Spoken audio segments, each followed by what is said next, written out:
gaskiya kai ma ka duba abin da yake faruwa a ƙasar nan. Ba daɗi. Zaman lafiya ma babu. Saboda Allah, dan Allah wannan rigimar adina. Dan Allah ka ga abin da yake faruwa a ƙasar nan. Ana ta kashe-kashe. Yarbawa na kashe Hausawa na kashe. Ina za mu bi da irin wannan halin. Suna kashe mu dole mu kashe su. Haba ba Allah. Buwan abu a hankali dan Allah. Kuma na ji labari ma kwanan nan aka ce wajen da ake zuwa ana ta kashe-kashe yaron bale shi kanshi an kashe shi. Allah. An kashe yaron bale. Rai ya fi rai ne. Ban ce rai ya fi rai. Rai ya fi rai ne. Haba. Ka san bale fa shi ko mutum ne mai muhimmanci a garin nan. Saboda Allah. Na za mu irin gama wannan abin haka. Dan Allah. Wannan abin dan Allah shi yasa na kira ina son ganinka. Wannan abin dan Allah a bi shi hankali.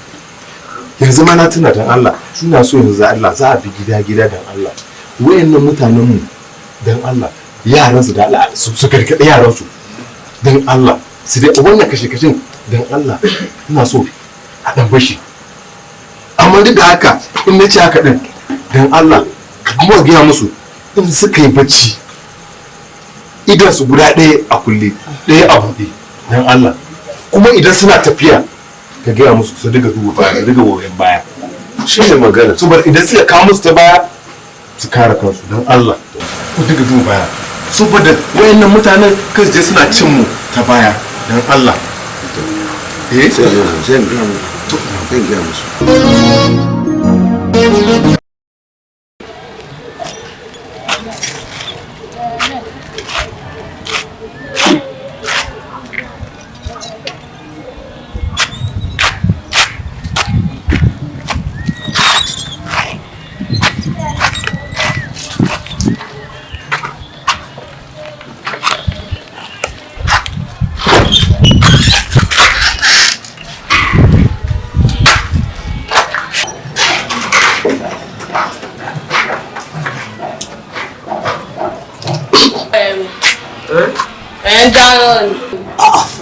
orí ní di àrùn o tún bẹ̀rẹ̀ onímọ̀ ìdáná ni.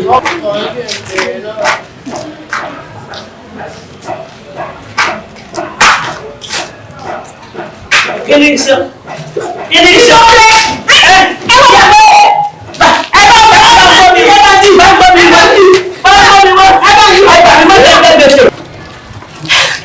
wàhálà ti wà o wàhálà wa tún ni ó ti bí ọlọ́run tí wà wàhálà ti wà.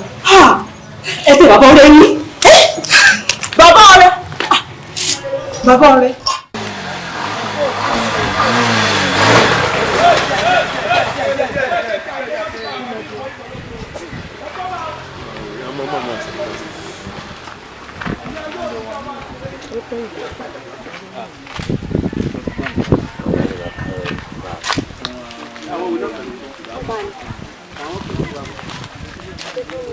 jókòó. onídìí ń jókòó mo kàn fẹ́ pé àkéésì ń sọ̀rọ̀ kan gẹ́gẹ́ bẹ́ẹ̀ ni òṣìṣẹ́ sí wa nínú ilé ni ẹ̀yin lórí ọ̀rọ̀ àǹtí rẹ̀ mo fẹ́ pè mí sí tẹ́ bá gbé pé mo jẹ́ ọmọ kékeré mo rò pé irú ọ̀rọ̀ àǹtí rẹ̀ mi ó fi àdúrà kún ọ̀rọ̀ yìí tó ní pọ́n lẹ́kún láwọn ọ̀sán lálẹ́ yìí òdùn náà àgbọn nínú ó bá fàdúrà kún. ìdákẹ́ àdúrà mò ń gbàdúrà ẹbí tí ìdẹ́gbẹ́ ọgbàtọ̀ wà nù rẹ̀ ní kọ́lọ̀ wọn bá ń yọ kú o. ọmọ ẹ náà bẹ̀rẹ̀ tó tó wọn ní díẹ̀ ọmọkùnrin ò tó bóyá kẹ túbọ̀ kún nínú àdúrà àti àwẹ̀ nínú pé tó bá ti rí bẹ́ẹ̀ yẹn àdúrà kì í tètè gbà àfi kí wọ́n gbàdúrà ẹni kíkan pẹ̀lú àwẹ̀ ìtàgbé ó ti ní kíkan ọ̀rọ̀ tó tún yẹn. ṣe ìdúpẹ́ o ọlọ́run ìwé lọ nípadà àjọ ìdúró fún yín. ẹ̀yìn dá kò ṣe mo dúpẹ́ o ṣe o ọlọ́run wo ọmọ rẹ o kí yàrá bá gbé mi sọ́lẹ̀ kékeré òbírí ẹni èmi lè wà ń dáná rẹ.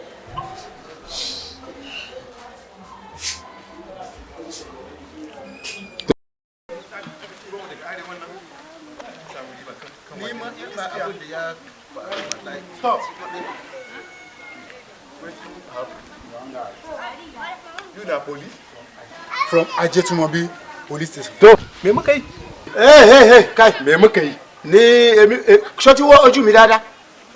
Kò sí àyàn tí a ti arrest mi. Bóyá èyàn tó máa mú ẹ kú omi wá àbí kò sí. Mo padà yín ni. Oya move. Shut up, madam.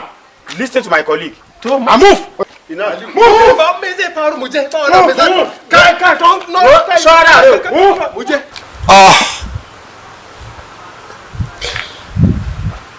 Àfìgbà tí dáàdì mi fi ìwà ẹlẹ́yàmẹ̀yà gbàyàn àjọ ayé mi jẹ́.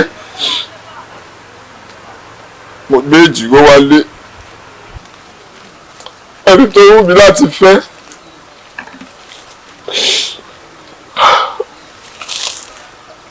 Ọ̀gbá.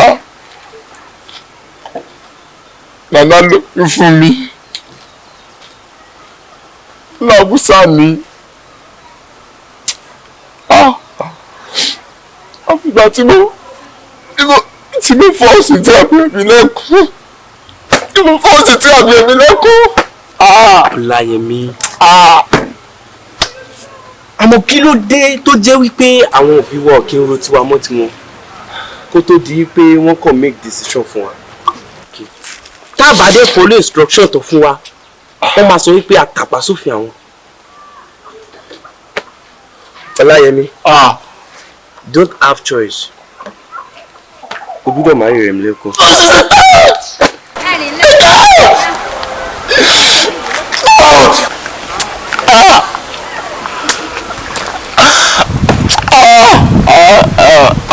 It's unfair.